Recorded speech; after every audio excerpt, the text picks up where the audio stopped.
जय श्री राम, जय गुरुदेव, जय हनुमान। मैं शुभ्रा भारद्वाज फिर आपके समक्ष आई हूँ एक बहुत ही प्यारा सा और छोटा सा उपाय लेकर के। जानती हूँ बहुत सारे बच्चे बिना शादी के बैठे हैं, रिश्ता आता है रुकता नहीं है, सगाई हो जाती है टूट जाती है, शादी हो जाती है वो टूट जाती है, या शादी होने के बाद संबंध विच्छेद हो जाते हैं, तलाक हो जाती है, नौकरी मिलती है 3-4 महीने करते हैं उसके बाद नौकरी छूट जाती है। तो पहले तो मैं बता देना चाहूँ कि ये सब क्रियाएं क्यों होती हैं। ये सब क्रियाएं होती हैं पितृदोष के कारण। भाई भाई में मन मुटाव होना, भाई में इतनी दुश्मनी हो जाना कि आपस में बैठ कर के बातचीत नहीं कर पाते हैं।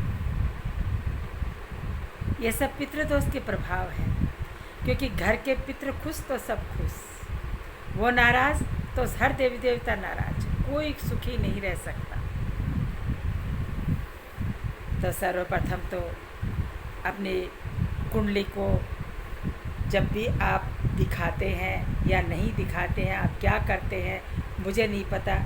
मैं शादी विवाह में मिलान के लिए, लड़का लड़की के मिलान के लिए मैं कुंडलियों में थोड़ा सा कम विश्वास करने लग गई हूँ। कारण क्या है कि कुंडली तो रामचंद्र जी और सीता जी की भी मिलाई गई थी, बहुत ही अच्छे अच्छे पंडितों ने मिलाई थी, लेकिन क्या हुआ, साथ तो पति पत्नी नहीं रह पाए थे। इसलिए रहना तो लड़के और लड़की को ही है, वो आपस में समझौता करके रहें। ये सब बेकार की बातें हैं कि कुंडली मिलाए गुण मिल रहे हैं या नहीं मिल रहे हैं। अरे गुण तो हमारे बाबा दादी के भी नहीं मिले थे, गुण तो आज के जो माँ बाप हैं उनके भी नहीं मिले हुए हैं, उनकी भी कुंडली नहीं देखी हुई है, उनके भी तो घर गृहस्थी चल रही है। कितनी भी कुंडलियाँ मिला लो, जब तक माँ अपनी बेटी को ये शिक्षा दे करके नहीं भेजेगी कि बेटी तुम्हारा घर वही है, मिलने तुम दिन में 10 बार आना, लेकिन झगड़ा करके तू कभी मत चली आना, तभी घर बसते हैं। कुंडलियों में कुछ नहीं रखा, एक के चलन सा चल गया और दुनिया ढेरों रुपये बहा रही है इस चक्कर में। कभी उस ज्योतिषी को पैसे दिए, कभी उस ज्योतिषी को पैसे दिए। होना क्या है, होना तो वही है कि लड़के लड़की का संबंध कुशलतापूर्वक गुजरे और लड़की की माँ अपनी बच्ची को समझा करके विदा करे और टाइम रहते उनकी शादियाँ करें। तो उसी के सिलसिले में मैं आपको एक उपाय बताने के लिए आई हूँ।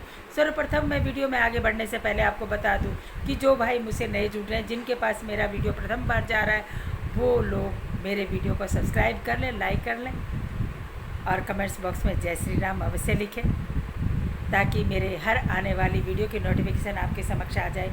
दूसरा भी 26 जून से गुप्त नवरात्रि शुरू हो रही है और बहुत ही उस समय हवन पाठ पूजा वगैरह सब चलती हैं। हम लोग भी बहुत पूजा करते हैं। इस समय जो भी कार्य किए जाते हैं, नवरात्रि कैसी भी हो, देवी माँ तो देवी माँ है। साल में 4 बार नवरात्रे आते हैं, 2 बार गुप्त नवरात्रे आते हैं, 2 बार अपन लोग करते हैं चैत्री और इसके अश्विनी मास के। तो इस समय जो भी उपाय को शादी का करेगा बहुत ही अच्छा होगा। 26 तारीख से शुरू हो रहा है, 25 तारीख की अमावस्या है। आपको करना क्या है, आपका बेटा हो या बेटी हो, कुछ भी करें आप उस दिन से ही प्रारंभ कर दें। लगातार 4 बृहस्पतिवार आपको ये कार्य करना है। बृहस्पतिवार इसलिए बता रही हूँ कि वह गुरु का वार होता है और गुरु जिस कुंडली में अच्छा होता है, शादी हो जाती है लड़की की, और शुक्र अच्छा होता है तो लड़के की शादी हो जाती है। अब उस समय आपको करना क्या, मैं बहुत ही आस्ते आस्ते बताती हूँ। पत्ता लेना है आपको केले का एक पत्ता लीजिएगा, सुबह नहाइए धोइएगा। बच्चा बच्ची अगर आपके पास है तो ये उपाय आप कर सकते हैं, क्योंकि ये उपाय सिर्फ बच्चे और बच्ची के लिए है। करेगी तो माएँ, लेकिन जो चीज़ मैं बताऊंगी वो करेगी बच्चा और बच्ची। आप चावल और मूंग की खिचड़ी बनाएंगे, गुरुवार को पहले सर्वप्रथम केले की पूजा करेंगे, वहाँ चने की दाल और गुड़ का भोग लगाएंगे, एक दीप प्रज्वलित करेंगे और विष्णु भगवान से प्रार्थना करेंगे, अपनी शादी की कामना करेंगे। एक केले का पत्ता तोड़ लीजिएगा और तोड़ करके चावल और मूंग की खिचड़ी बनाइएगा, उसमें हल्दी डालिएगा और डाल करके और थोड़ा सा घी मिक्स करके और उसी केले से केले पर भोग लगाइएगा। और वही केले के ऊपर ही आप बच्चे या बच्ची को खिचड़ी खाने के लिए देंगे। उस केले को आप किसी प्लेट में रख दें, केले के पत्ते को प्लेट में रख दें और केले के पत्ते पर ही कि आप खिचड़ी खिलाइएगा।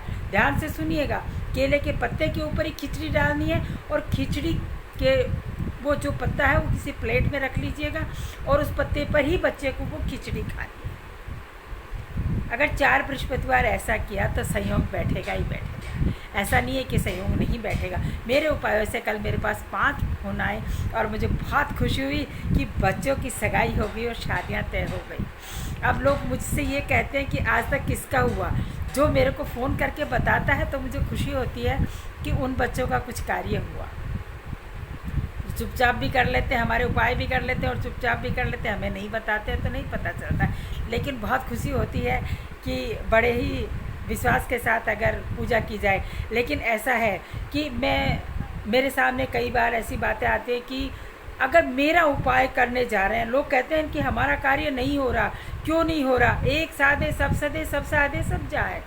अगर एक ही व्यक्ति का, एक ही गुरु का या गुरु माँ का आप उपाय करेंगे तो आपके कार्य सिद्ध होंगे। लेकिन आप मेरा भी कार्य कर रहे हैं, अदर का भी बताया हुआ कार्य कर रहे हैं, तो होगा क्या, आमने सामने 2 बाण चलेंगे और विस्फोट। आपका कार्य बनता बनता बिगड़ जाएगा, आपका कार्य कभी नहीं होगा। इसलिए जिसका भी कार्य करें, एक का कार्य करें, जिस चीज़ के लिए भी आप कर रहे हैं, व्यापार के लिए कर रहे हैं, बच्चों के लिए कर रहे हैं, नौकरी के लिए कर रहे हैं, धन के लिए कर रहे हैं, कर्जे के लिए कर रहे हैं, एक ही व्यक्ति के उपाय लेकर के चलिएगा, आपका जीवन सफल हो जाएगा। ऐसा हो नहीं सकता कि आपका कार्य बनेगा नहीं, बहुत ही निष्ठा से करिएगा, आपका कार्य बनेगा। इसी के साथ फिर आती हूँ एक छोटा सा उपाय लेकर के, क्योंकि बहुत ही प्यारा सा उपाय था ये, इस वजह से मैं आपको बताने आई। इसी के साथ जय श्री राम, जय गुरुदेव।